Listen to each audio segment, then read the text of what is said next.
Are you thinking about becoming an HVAC installer? In this video, I'm going to go over 3 pros and 3 cons of being an HVAC installer for anyone thinking about joining the trade. Let's go.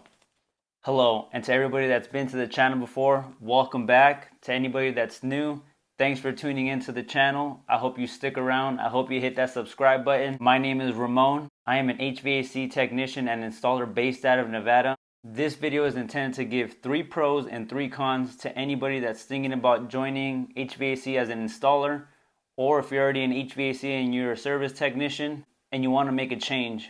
Before we begin, if you're already an HVAC installer, please leave your pros and cons down below in the comments. That way other people can see. Also, stick around to the end so you can see what is my biggest con that no one addresses. For pros, starting at number 1 is that the work is more predictable. A lot of people going into this field are used to working at one location for 4 to 8 hours, just depending on where you came from. With being an installer, that's what your day-to-day will be like. You'll be at one location for several hours. Sometimes you won't leave. Sometimes you'll be there the whole day. And that's my personal favorite. I don't like to be running from service call to service call to service call. I like to be designated at one area. I know exactly what I'm getting myself into. I know exactly what work is getting done, whether it's replacing a split system, a package unit, a mini split install, anything. I know exactly what I'm getting myself into. I'm not going to go look at a walk-in that I've never worked on, or a package unit that I have no idea where it's located, a split system where I can't find the air handler. But when you're an HVAC installer, the work is more predictable. You have a better idea of what you're getting yourself into that day, and you'll be at the job site for a lot longer. Pro number 2 is that there's no on-call. So for those that don't know what on-call means, on-call is when the company closes for the end of the workday. If any calls come in after hours, they're considered emergency calls. Whoever is on call that day will have to take the emergency calls, go out there, diagnose the problem, figure out what's wrong. If they have the parts, fix it. If not, return the following day or whenever the parts arrive. This can be either at 6 p.m., 11 p.m., or 12 at night. Depends on what side of the trade you are on. I know the refrigeration guys work way later than us that work on like package units and stuff that is not that critical. Comfort cooling, people usually can wait till the next day. But if you have hundreds of thousands of dollars of product that's not being frozen because the walk-in is down, they're going to want somebody out there now. So having no on call to deal with these things is definitely a pro to me. I know that I hate getting those late night service calls, but that's just part of the trade. Some companies don't do this, but the company I work for, we do service and install. So whether you're doing an install or work service that day, if a call comes in after hours, you have to take it if it's your turn to be on call. That's just what it is. Lastly, at the number 3 spot is that it's a perfect way to get your foot into the door at any company. Whether you're joining directly from trade school or directly straight into the field without any type of formal education, it's a great way to get your foot in the door. If you're new, you won't be left alone. You'll have somebody there teaching you how the electrical works, how to run the refrigeration lines, how the drain works, how the ductwork connects, things like that. If you have a really good teacher, they'll explain how everything works. So if you have a kink in the ductwork, they'll explain why that's a problem. They'll explain why you need a P-trap on the drain. You'll also be taught how to demo everything, how to demo the electrical, the ductwork, the unit, and how to prep the work area for the new install. Essentially, everything that you learn as an installer will transition with you to the service side. And eventually, after a while of doing installs, you'll become the lead, you'll be doing the teaching, you'll be signaling the cranes, you'll be figuring out where all the breakers are, things like that. It all comes with time as you learn it, but this is a perfect way to get your foot in the door. And I just want to let you guys know, for those that are thinking about joining the trade, installs isn't just residential.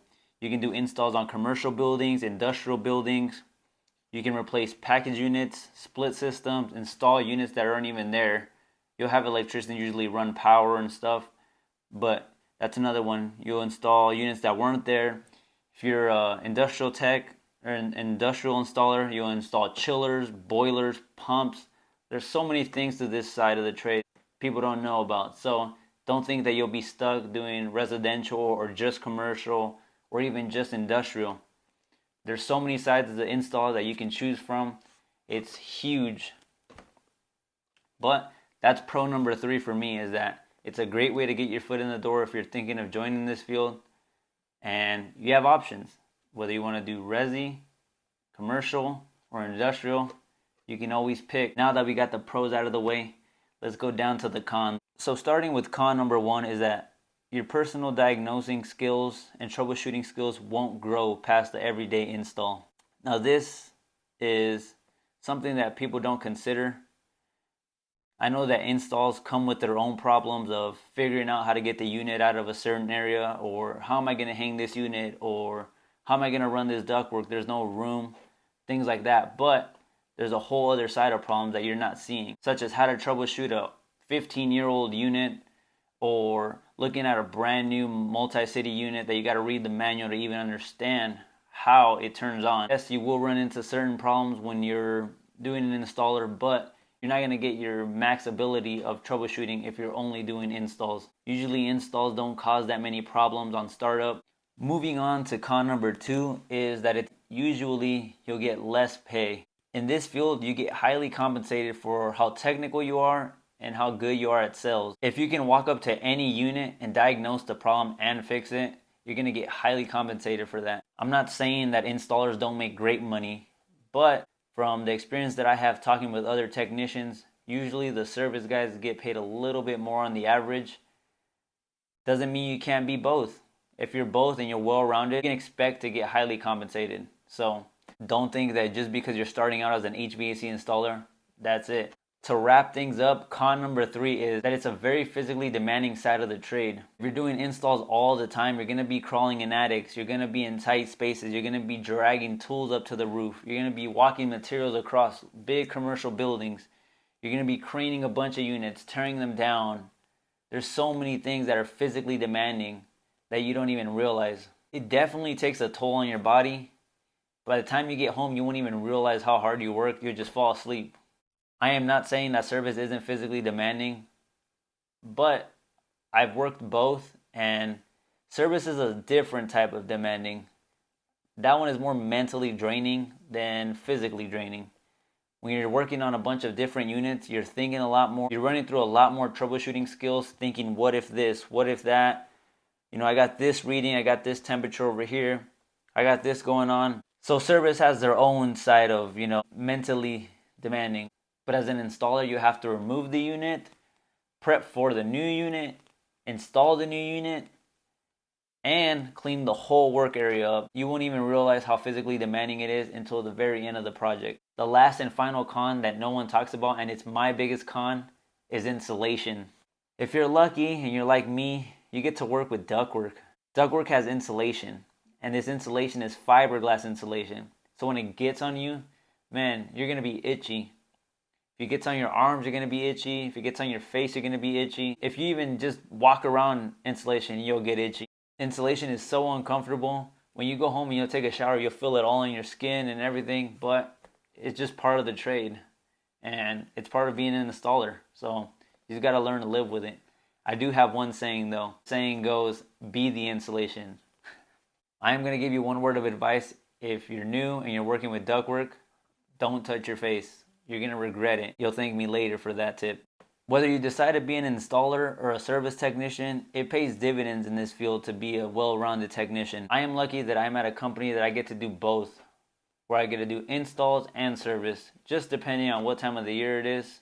Sometimes I'm doing a lot more service in the summer, but doesn't mean I won't be doing a lot of installs in the summer as well. So I get to see both sides of it. Whether you decide to be an installer or a service tech, you'll have no regrets in this field. You'll be compensated very well. You'll meet a lot of great people, and you'll learn a lot of things. If you're trying to join the trade, I hope this video gave you a step in the right direction to deciding whether you wanted to do installs or not. I know it's not a lot of pros and cons, but if you want me to answer direct questions, please leave them in the comments down below, and I will answer them to the best of my knowledge. I want to thank everybody for tuning into the video and watching it. Please remember to subscribe, like, and leave a comment down below to stay tuned with future videos. If you haven't yet, follow me on Instagram. My Instagram handle is 5minute delay. I'll leave that down below in the comments. But I want to thank everybody once again. Thanks for coming, and we'll see you on the next one.